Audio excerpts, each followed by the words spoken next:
શહેરના માંજલપુર વિસ્તારમાં સરસ્વતી કોમ્પ્લેક્સ આવ્યું છે અને ત્યાં જ ફાયર બ્રિગેડ દ્વારા 180 જેટલા યુનિટ સીલ કરી દેવામાં આવ્યા છે। ફાયર બ્રિગેડની જુદી જુદી ટીમો દ્વારા જ વિવિધ વિસ્તારોમાં ફાયર સેફ્ટીનું ચેકિંગ હાથ ધરવામાં આવી રહ્યું છે, ત્યારે ફાયર સેફ્ટીની ગંભીર બેદરકારી રાખનાર સામે કાયદાકીય કાર્યવાહી પણ કરવામાં આવશે।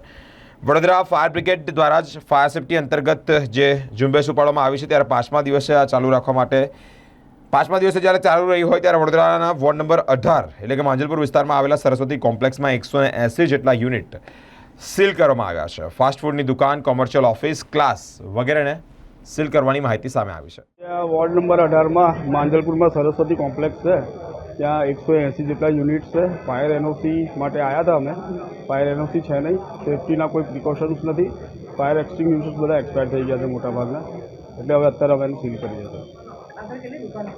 180 છે ટોટલ યુનિટ્સ, એની અંદર કેટલાક ક્લાસીસ પણ છે, કોમર્શિયલ ઓફિસ પણ છે અને દવાની દુકાન છે, ફાસ્ટફૂડની દુકાન છે, જ્વેલર્સ છે, ઘણું બધું છે।